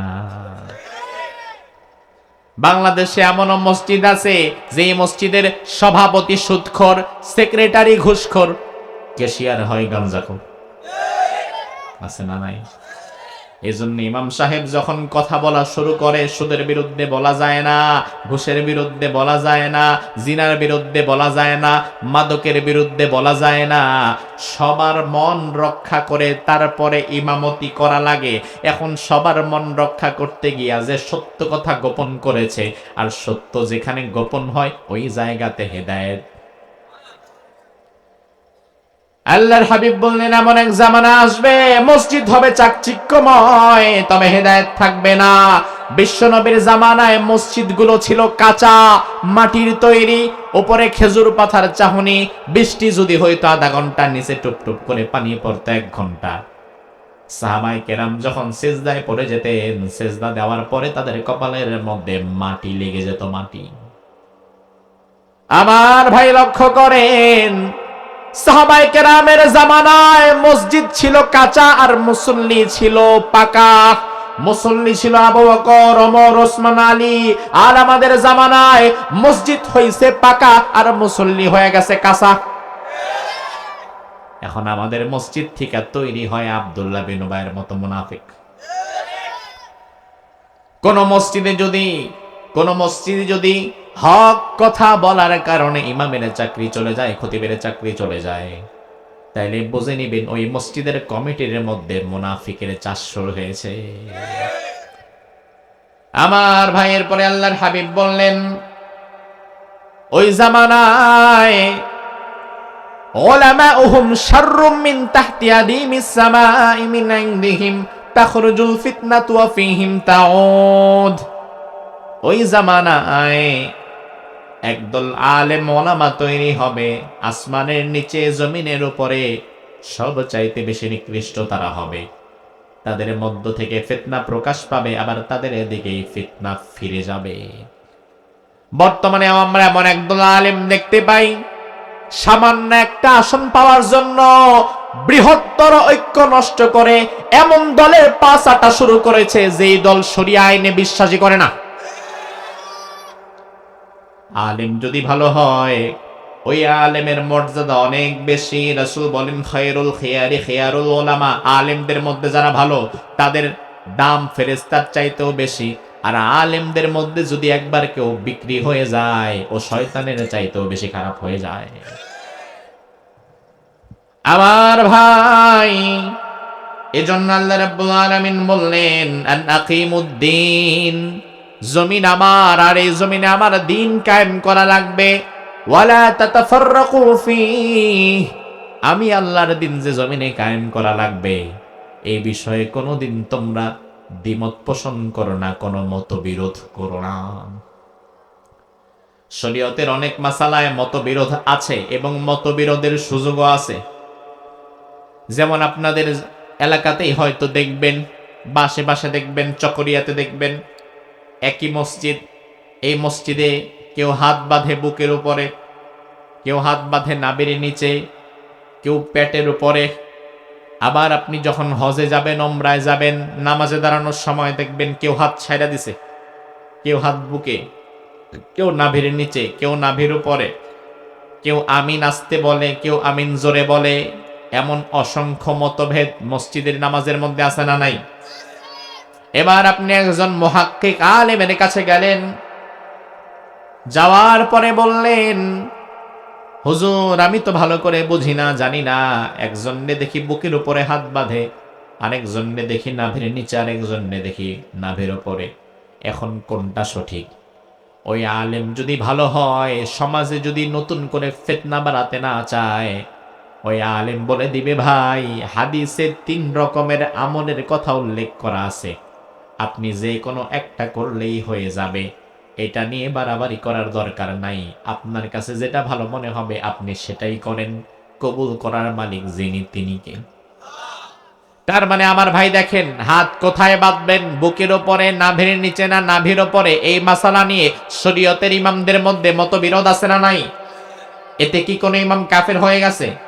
না, মতবিরোধের জায়গাও আছে। তবে আল্লাহ বললেন, গোলাম রে, জমিনে যে আমার দিন কায়েম করা লাগবে এই বিষয়ে কোনো মতবিরোধ করো না। তাইলে আল্লাহর জমিনে আল্লাহর দিন কায়েম করা লাগবে এই বিষয়ে মতভেদ করার মতো কোনো সুযোগও নাই। অথচ আমরা এই বিষয়ে সবচেয়ে বেশি মতবিরোধ করি। এজন্য আল্লাহ রাব্বুল আলামিন বললেন, ও মুসলমান, ইসলামে যদি প্রবেশ করা লাগে একটু একটু না, পুরাপুরি প্রবেশ করো। আল্লাহ বললেন, ইয়া আইয়ুহাল্লাযীনা আমানু দুখুলু ফিস-সিলমি কাফা ওয়া লা তাত্তাবিউ খুতুওয়াতিশ শাইতান ইন্নাহু লাকুম আদুউম মুবিন। জোরে বলুন আল্লাহু আকবার। আল্লাহ রাব্বুল আলামিন বললেন, ও মুসলমানেরা, উদখুলু ফিস-সিলমি কাফা, ইসলামে প্রবেশ করো, তবে আংশিক নয়, পরিপূর্ণভাবে। ইসলামে আমাদেরকে ঢোকা লাগবে অর্ধেক না পুরাটা? 50 ভাগ না 100 ভাগ? 100 ভাগ, 100 ভাগ ইসলামের মধ্যে ঢোকা লাগবে। ইসলামে যদি আপনি ঢুকতে চান, আপনার পরিবার, আপনার সমাজ, আপনার রাষ্ট্র, আপনার চাকরি, আপনার ব্যবসা সবগুলোরে ঢুকাইতে হবে।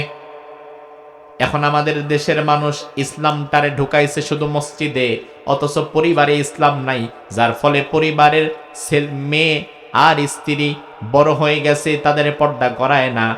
বউটারে বাইকের পেছনে বসায় ঘোরায় বেড়ায়, মেয়েটা বড় হয়ে গেছে, পর্দা করায় না। এমন নামাজি বাবাও আছে না নাই? নিজে কিন্তু ঠিকই নামাজ পড়ে, তবে মেয়েটাকে পর্দা করায় না। মেয়েকে যে পর্দা করাতে হবে, এটা যে ইসলামের একটা বিধান, এটা তারা মাথায় ঢুকে না।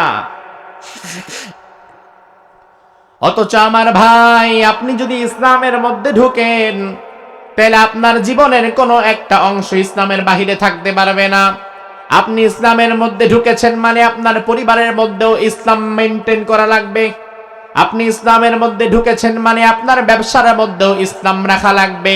ব্যবসার মধ্যে সুদ ঢুকায়া ব্যবসা বড় করতে পারবেন না। বর্তমানে বাজার গোলাতে যান, দোকান গোলাতে যান, ব্যবসা গোলাতে যান, 100 ব্যবসায়ীর 90 ভাগ ব্যবসায়ী সুদের কিস্তি নিয়ে ব্যবসা করে। আপনি যদি ইসলাম মানেন, তাইলে পরিপূর্ণভাবে মানেন, ব্যবসার মধ্যে সুদ ঢোকাতে পারবেন না। ইসলাম যদি মানেন, পরিপূর্ণ মানেন, আপনার পরিবারের মধ্যে আপনি বেপরদার রীতি চালু করতে পারবেন না। ইসলাম যদি মানেন, পরিপূর্ণ মানেন, আপনার রাজনীতি হবে ইসলামের মতো। মুহাম্মদুর রাসূলুল্লাহর রাজনীতি ছিল যেমন, আপনার রাজনীতিও হওয়া লাগবে তেমন। আমার ভাই, তার কারণ কি? আংশিক ইসলাম মেনে আপনি কোনোদিন মুসলমান হতে পারবেন না। ইসলাম আংশিক মানার মতো কোনো সুযোগ আল্লাহ দেয় নাই। এই যে শীতকাল যখন আসে, চারিদিকে মশার উপদ্রব বেড়ে যায়, রাত্রিবেলা ঘুমানোর সময় আমরা মশারি টানাই, কি টানাই? টানান তো আপনারা? এবার মশারি টানাইছেন, আপনার মাথা থেকে পা পর্যন্ত শরীরের সব অঙ্গ প্রত্যঙ্গ কি এবার মশারির ভেতরে না বাহিরে? সব অংশ মশারির ভেতরে। একটা আঙ্গুল কেবলমাত্র আপনি রেখে দিছেন মশারির বাহিরে। চিন্তা করছেন, সব তো মশারির ভেতরে ঢুকালাম, এই ছোট্ট আঙ্গুলটার ঢুকায়া লাভ কি? এটা মশারির বাইরেই থাকুক, এতে কি মশা খুশি না বেজার? কথা কন। মশা মনে মনে কয়, মামা আমার তো এতটুকু হইলেই হয়, তোমার পুরা মাথা আমার দরকার নাই, পুরা শরীর দরকার নাই, যা পাইছি তাতেই চলবো। হাজার হাজার মশারা দেখবেন লাইন ধইরা আপনার এক আঙ্গুল সম পরিমাণ জায়গা যেটা মশারের বাহিরে থাকবে, ওইখানে এমন কামড়ানি শুরু করবে, মশার ম্যালেরিয়ার ভাইরাস ওই আঙ্গুলের মধ্যে ঢুকায়া দিবে। 2 দিন পরে এই ভাইরাস আপনার পুরা শরীরে ছড়ায়া পড়বে। তাইলে পুরা শরীর মশারির ভেতরে রেখে শুধুমাত্র আঙ্গুলটা যদি মশারির বাহিরে রাখেন, তাইলে আপনি ক্ষতি থেকে বাঁচবেন না। মশার যা পাওয়ার তা মশা পেয়ে ফেলেছে। ঠিক একই ভাবে আপনি যদি ইসলামটারে শুধু মসজিদের মধ্যে রাখেন, মাদ্রাসার মধ্যে রাখেন, আর মাহফিলের মধ্যে সীমাবদ্ধ রাখেন, ইসলাম কিছু মানলেন আর বাকিটা আপনি শয়তানের কাছে নিজেরে ছেড়ে দিলেন, শয়তানও আপনার বাকি অংশে এমন ভাইরাস ঢুকাবে, বাকি অংশ যেটুকু ইসলামের ভেতরে ছিল ওই জায়গাটাও তখন আস্তে আস্তে পচে যাবে। এজন্য আমার ভাই, ইসলামে যদি ঢোকা লাগে তাইলে পরিপূর্ণ ঢোকার দরকার আছে না নাই? এবার আপনি বলবেন, হুজুর ইসলামে ঢোকা লাগলে পরিপূর্ণ ঢোকা লাগবে, এত আমার সয় না। আমি শুধু নামাজ পড়তে রাজি, জিকির করতে রাজি, মাহফিলে আসলে প্রয়োজনের টাকাও দিতে রাজি, তবে ইসলাম দিয়ে ব্যবসা করা লাগবে, ইসলাম দিয়ে পরিবার চালানো লাগবে, ইসলাম দিয়ে রাজনীতি করা লাগবে, এত কিছু আমি পারবো না। আল্লাহ রাব্বুল আলামিন বলে, বান্দা ইন তাকফুরু আনতুম ওয়া মান ফিল আরদি জামিআ ফাইন্নাল্লাহা লাগনিয়্যুন হামিদ। দুনিয়ার সব মানুষ যদি আল্লাহর গোলামি বাদ দেয়, আল্লাহর ইবাদত বাদ দেয়, ইসলাম থেকে যদি বের হয়ে যেতে চায়, তাইলে আল্লাহর কি কোনো ক্ষতি আছে নাকি? আল্লাহ বলেন, ফামান শাআ ফালইউমিন ওয়া মান শাআ ফালইয়াকফুর। ইচ্ছা করলে ঈমান আনো, ইচ্ছা করলে বের হয়ে যাও। আমি আল্লাহ ঠেকা পড়ে নাই, তোমাদেরকে জোর কইরা ইসলামের পথে রাখা লাগবে।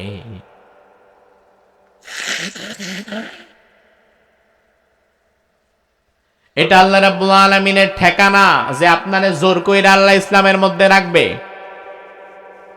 বাংলাদেশের সর্বোচ্চ বাহিনী যেটা, ওই বাহিনীর নাম সেনাবাহিনী। কি বাহিনী? সেনাবাহিনীর চাকরি করে এমন 2-1 যুবক আপনাদের এলাকায় আছে না নাই? আছে তো। সেনাবাহিনীর চাকরি করে এমন মানুষ চকরিয়া কক্সবাজারে নাই? আছে। সেনাবাহিনীর চাকরির নিয়ম কি? সেনাবাহিনী বছরে একটা সময় যখন তাদের লোক দরকার হবে তখন তারা সার্কুলার দেয়। সেনাবাহিনী কোনোদিন আপনার ঘরে আইসা আপনার হাতে ধইরা পায়ে ধইরা বলবে না যে বাজান আসো আমাদেরকে উদ্ধার করো, আসো তোমারে চাকরিতে নিয়ে যাই। বরং আপনি যদি সেনাবাহিনীর চাকরি করতে ইচ্ছা করেন, তাহলে আপনার নিজের স্বইচ্ছায় আপনার সেনাবাহিনীর কাছে যাওয়া লাগবে। সেনাবাহিনী আপনার হাতে পায়ে ধইরা নিবে না, আপনি নিজের স্বইচ্ছায় সেনাবাহিনীর কাছে গেলেন। এখন যাওয়ার পরে খেলা শেষ না, খেলা মাত্র শুরু। যাওয়ার পরে এমন ট্রেনিং আপনারে দিয়া করাবে, ওই ট্রেনিং এর কষ্টে পইরা কত সেনাবাহিনীর পোলাপান ট্রেনিং এর প্রথম ধাক্কায় মায়ের গুতা খায়া পালায় চলে আসে। আছে না নাই?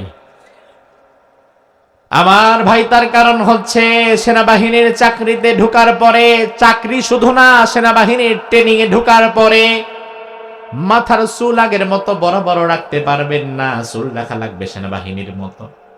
হাতের নখ যেমনে খুশি তেমনে রাখা যাবে না, নখ রাখা লাগবে সেনাবাহিনীর মতো।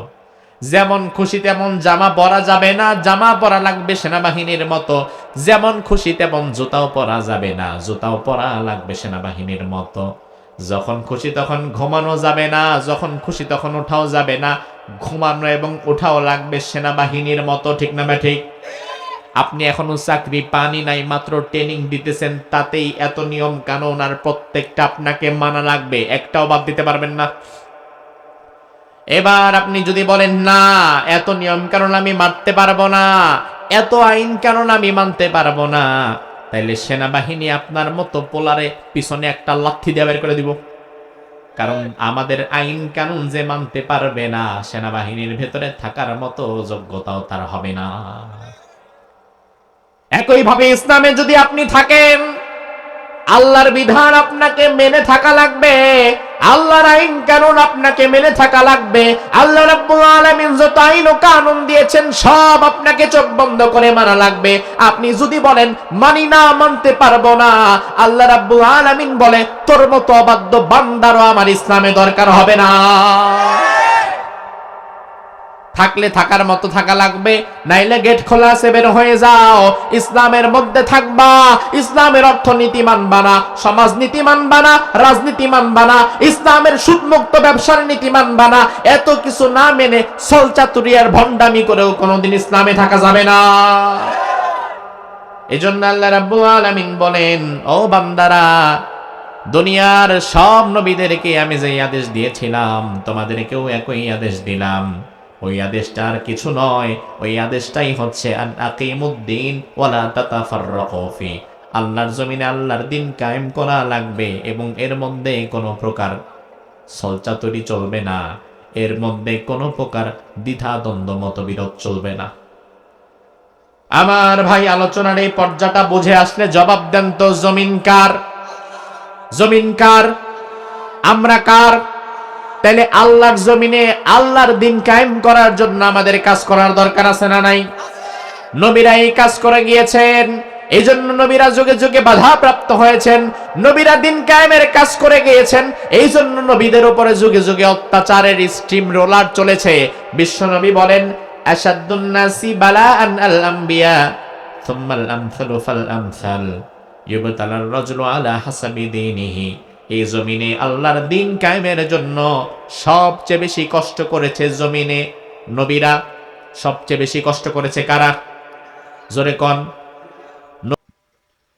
একজন নবী, তাকে তার উম্মতের লোকেরা মারতে মারতে অজ্ঞান করে ফেলেছে। কতটুকু মায়ের খাইলে একজন মানুষ অজ্ঞান হয়ে যায়? অজ্ঞান করে মরুভূমির মধ্যে নিয়ে ফেলে দিয়ে আসতো, পাহাড়ের মধ্যে নিয়ে ফেলে দিয়ে আসতো, জঙ্গলের মধ্যে নিয়ে ফেলে দিয়ে আসতো, মনে করতো মরে গেছে। ওইখান থেকে উঠে সুস্থ হয়ে আবার নতুন ভাবে দিনের দাওয়াতটা নূহ আলাইহিস সালাম দিতেন। আমার ভাই, 2 নম্বরে আল্লাহ ইব্রাহিম নবীর কথা বললেন। ইব্রাহিম নবীর দিকে তাকান। ইব্রাহিম নবীরে বলা হয় আল্লাহর খলিল, আল্লাহর বন্ধু। ইব্রাহিম আলাইহিস সালাম আল্লাহর জমিনে আল্লাহর বিধান ছাড়া আর কারো বিধান চলবে না, কারো বিধান মানি না, এই কথা বলার পরে ইব্রাহিম নবীর উপরে অত্যাচার জুলুম আছে না নাই? ইব্রাহিম আলাইহিস সালামকে আগুনের মধ্যে ফেলে দেওয়ার জন্য সব প্রস্তুতি নিয়ে ফেলেছে। জ্বলন্ত আগুন দাও দাও করে জ্বলছে। ওই মুহূর্তে ইব্রাহিম আলাইহিস সালামকে আগুনের মধ্যে ফেলে দেওয়া হচ্ছে। ইব্রাহিম আলাইহিস সালামের কাছে জিবরিল আমিন এসে বললেন, ও আল্লাহর পয়গম্বর ইব্রাহিম, আল্লাহ রাব্বুল আলামিন আমারে পাঠিয়েছেন, আমি শাদীদুল কুওয়া, অনেক ক্ষমতা আমার। আপনি শুধু বলেন, পুরা নমরুদের আগুনটা আমি নিভাইয়া দিতে পারবো, আপনি একবার বলেন। ইব্রাহিম আলাইহিস সালাম বললেন, না না, কোনো দরকার নাই। আমার যেই আল্লাহ আমারে আগুনে ফেলাচ্ছে, আমারে যদি বাঁচাতে হয় আমার আল্লাহ নিজেই আমার জন্য যথেষ্ট হয়ে যাবে। আল্লাহু আকবার।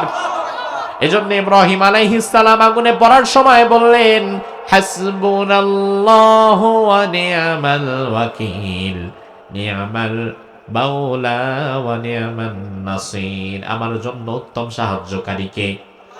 আমার অভিভাবক কে? ইব্রাহিম আলাইহিস সালাম আগুনে পড়ে গেলেন।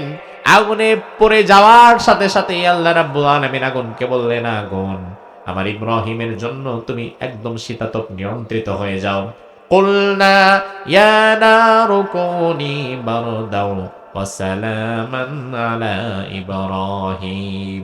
তাইলে আমার ভাইরা লক্ষ্য করেন, দিনের দাওয়াত দেওয়ার কারণে নূহ আলাইহিস সালামকে মাইর খাওয়া লেগেছে, দিনের দাওয়াত দেওয়ার কারণে ইব্রাহিম আলাইহিস সালামকে আগুনে পোড়া লেগেছে, দিনের দাওয়াত দেওয়ার কারণে মুসা নবীর কোনো কষ্ট হয়নি। মুসা নবীরে লোহিত সাগর পাড়ি দিয়ে, বাহরে আহমার পাড়ি দিয়ে তার নিজের দেশ ছেড়ে পালিয়ে যাওয়া লেগেছে। নিজের দেশে থাকতে পারে নাই। আমি রমজানে মিশরে ছিলাম। মুসা আলাইহিস সালাম যেই সাগর পাড়ি দিয়ে চলে গিয়েছিলেন, আর যে সাগরে আল্লাহ ফেরাউনকে ডুবাইয়া মারছিলেন, ওই সাগর পাড়ে আমিও গিয়েছিলাম এই রমজানে। এত লবণাক্ত পানি, এক গ্লাস পানির ভেতরে 2 কেজি লবণ গুলাইলে যতটা তিক্ত আর লবণাক্ত হয়, ওই বাহরে আহমারের পানি তার চেয়ে বেশি লবণাক্ত। মুসা আলাইহিস সালামকে সাগর পানি দিয়ে অন্য দেশে চলে যাওয়া লেগেছে, হিজরত করা লেগেছে। বিগত 17 বছরেও আমরা দেখেছি শুধুমাত্র আল্লাহর জমিনে আল্লাহর দিন কায়েম করা লাগবে, অন্য কারো বাপদাদার আইন দিয়ে দেশ চলবে না, এই মতের উপরে টিকে থাকার কারণে হাজার হাজার মানুষকে তাদের বাড়ি ঘর ছেড়ে হিজরত করে অন্যত্র চলে যাওয়া লেগেছে। মুসা আলাইহিস সালামরে দেশ ছাড়া লেগেছে। ঈসা আলাইহিস সালাম যখন দ্বীনের দাওয়াত দিলেন, অনুসারীরা তাকে মারতে আসলো। এক পর্যায়ে আল্লাহ তাআলা বাররাফাহুল্লাহু ইলাইহি, ঈসা আলাইহিস সালামকে তুলে নিয়ে গেলেন। তাইলে দ্বীনের দাওয়াত দেওয়ার কারণে নূহ আলাইহিস সালামকে মাইর খাওয়া লেগেছে, দ্বীনের দাওয়াত দেওয়ার কারণে ইব্রাহিম আলাইহিস সালামকে আগুনে পোড়া লেগেছে, দ্বীনের দাওয়াত দেওয়ার কারণে মুসা আলাইহিস সালামকে দেশ ছাড়া লেগেছে, দ্বীনের দাওয়াত দেওয়ার কারণে ইয়াহইয়া আলাইহিস সালামকে জবাই হতে হয়েছে, জাকারিয়া আলাইহিস সালামকে জবাই হতে হয়েছে, হাজার হাজার নবীদেরকে জীবন দিতে হয়েছে, সাহাবায়ে কেরামকে জীবন দিতে হয়েছে, আমির হামজারে কলিজা দিতে হয়েছে, ইমাম হুসাইনকে কল্লা দিতে হয়েছে, রাসূলুল্লাহকে দাওয়াত দিতে হয়েছে। ওই দিনের দাওয়াত দেওয়ার কারণে আল্লাহর জমিনে আল্লাহর দিন প্রতিষ্ঠার কারণে যদি আমাদেরকে ফাঁসির মঞ্চে তুলে দেওয়া হয়, ফাঁসির মঞ্চে গিয়েও আমরা জল্লাদের কানের কাছেও দিন দাওয়াতের কথা আমরা বলেই যাব।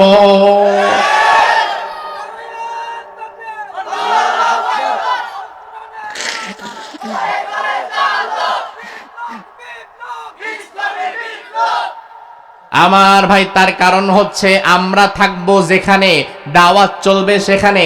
আমরা যদি বাহিরে থাকি, বাহিরে দাওয়াত চলবে। আমাদেরকে যদি দেশের বাহিরে পাঠায় দেওয়া হয়, ওখানেও দাওয়াত চলবে।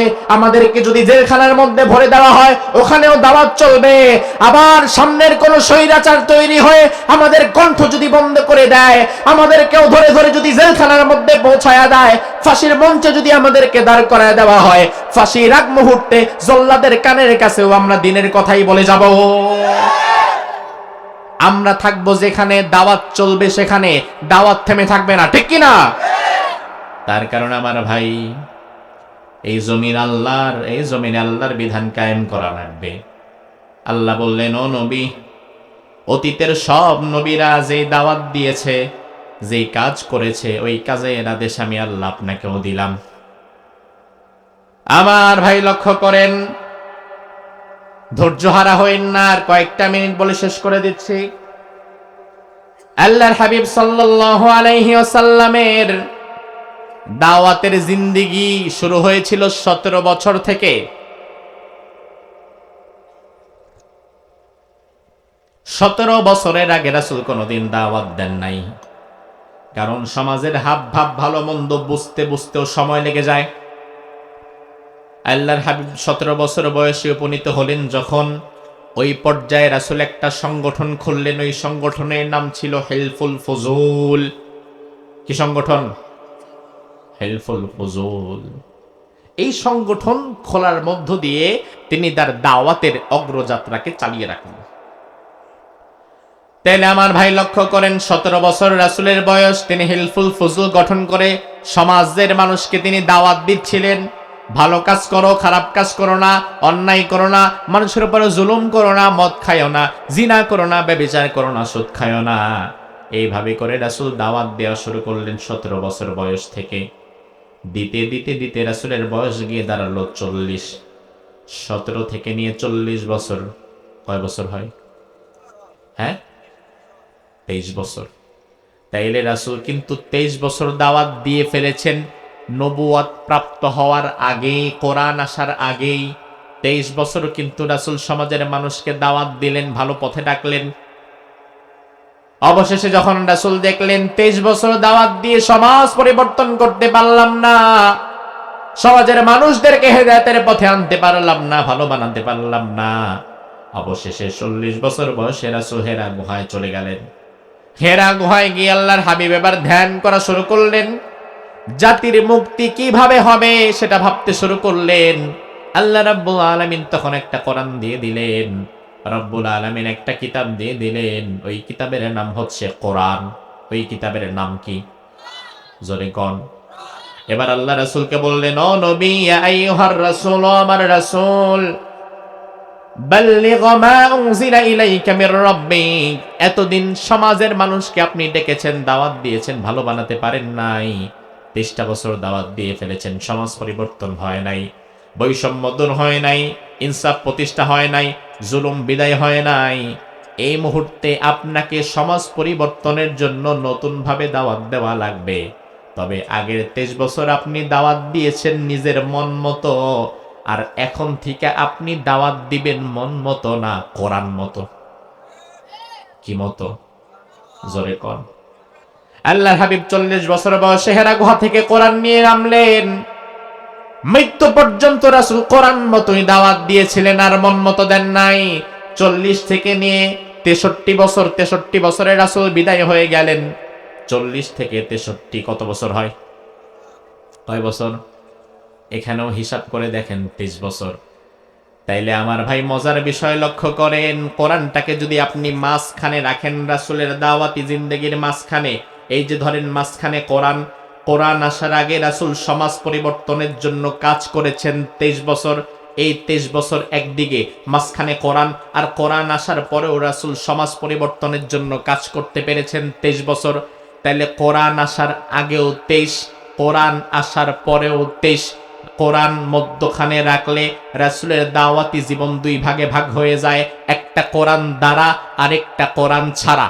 ঠিক কি না? কোরআন ছাড়া যখন রাসূল দাওয়াত দিয়েছেন, ওই 23 বছরে রাসূলের গায়ে কেউ একটা ফুলের টোকাও দেয় নাই।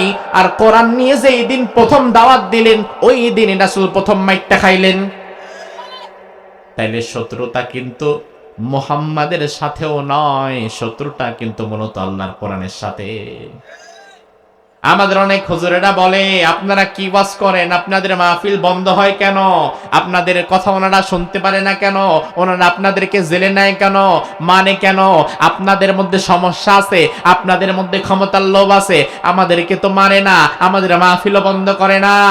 আমরা বলি, ভাই রে, আপনি যদি দেখেন আপনার কথায় কেউ বাধা দেয় না, আপনি যদি দেখেন আপনার দাওয়াতে কোনোদিন আপনি বাধাপ্রাপ্ত হন নাই, আপনি যদি দেখেন আপনার দাওয়াতে জালিম স্বৈরাচারেরা খুশি হয়ে আরো হাদিয়া তোহফা দেয়, তখন বোঝা লাগবে ওই দাওয়াতের ভেতরে কোরআন নাই। কারণ কোরআন দিয়ে দাওয়াত রাসূল দিয়েছে যেই দিন, প্রথম মাইরে খাইছে সেই দিন। এর আগে রাসূল 23 বছর কোরআন ছাড়া দাওয়াত দিয়েছেন, কোন মাইরে রাসূল খান নাই। এই জন্য আমার ভাই লক্ষ্য করেন, রাসূল কোরআন ছাড়া 23 বছর দাওয়াত দিলেন, সমাজ পরিবর্তন হলো না। অবশেষে আল্লাহ রাব্বুল আলামিন যখন কোরআন দিলেন, কোরআন দিয়েও 23 বছর রাসূল দাওয়াত দিলেন। ওই 23 বছরে আবু বকর, ওমর, ওসমান, আলী রিদওয়ানুল্লাহি আলাইহিম আজমাইনের মতো একদল সাহাবী তৈরি হয়ে গেল। তাইলে কোরআন ছাড়া মুহাম্মদ ইবনে আব্দুল্লাহর দাওয়াত কিন্তু সফল হয় নাই। কোরআন ছাড়া রাসূল 23 বছর সমাজ থেকে আধিপত্যবাদ দূর করতে চেয়েছেন, জুলুমবাদ বিদায় করতে চেয়েছেন, রাসূল পারেন নাই। কিন্তু কোরআন হাতে নিয়ে যখন রাসূল 23 বছর কাজ করলেন, ওই 23 বছরে গোটা সমাজ থেকে জুলুমবাদ আর আধিপত্যবাদ রাসূল দূর করতে পেরেছিলেন। আজকের সমাজে, সর্বশেষ কথা বলি আমার যুবক ভাইরা, আজকের সমাজে আধিপত্যবাদের বিরুদ্ধে অনেকে কথা বলে, ইনসাফের পক্ষে অনেকে কথা বলে। ইনসাফের পক্ষে আর আধিপত্যবাদের বিরুদ্ধে কথা বলতে গিয়ে আমাদের এক ভাই, তরুণ যুবক শহীদ হয়ে গেল, শহীদ ওসমান হাদি। আমরা দোয়া করি, আল্লাহ তুমি মেহেরবানি করে তার শাহাদাতকে কবুল করে নাও। ইনসাফের পক্ষে কথা বলে, আধিপত্যবাদের বিরুদ্ধে কথা বলে। আজকের সমাজে সবচেয়ে বেশি কথা হয় বৈষম্য দূর করার জন্য, সবচেয়ে বেশি কথা হয় আধিপত্যবাদের বিরুদ্ধে, জুলুমতন্ত্রের বিরুদ্ধে, স্বৈরাচারিতার বিরুদ্ধে। রাসূলুল্লাহ তার জীবনের প্রথম অংশে 23 বছর কোরআন ছাড়া দাওয়াত দিয়েছেন। সমাজ থেকে অন্যায়, অত্যাচার, চুরি, ডাকাতি, হত্যা, ধর্ষণ, জিনা, ব্যভিচার বন্ধ করতে পারেন নাই, সমাজে শান্তি প্রতিষ্ঠা করতে পারেন নাই। কিন্তু কোরআন আসার আগে মুহাম্মদুর রাসূলুল্লাহ যখন 23 বছর দাওয়াত দিলেন, গোটা সমাজ থেকে অন্যায়, অবিচার, জুলুম সব কিছুর কবর তিনি দিতে পারলেন।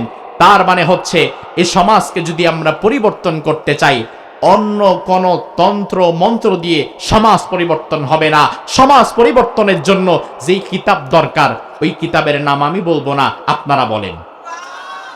ও মুসলমান, জবাব দেন, সমাজ পরিবর্তনের জন্য কোন কিতাব দরকার? বৈষম্য দূর করার জন্য কোন কিতাব দরকার? জালিম হটাবার জন্য কোন কিতাব দরকার? এজন্য আগামীর বাংলাদেশে দল মত নির্বিশেষে কোরআনের সংসদ কায়েম করে রাখবে, কোরআনকে বাংলাদেশের সংবিধান বানানো রাখবে। কারা কারা যদি হাত তুলে আল্লাহর দেখাও।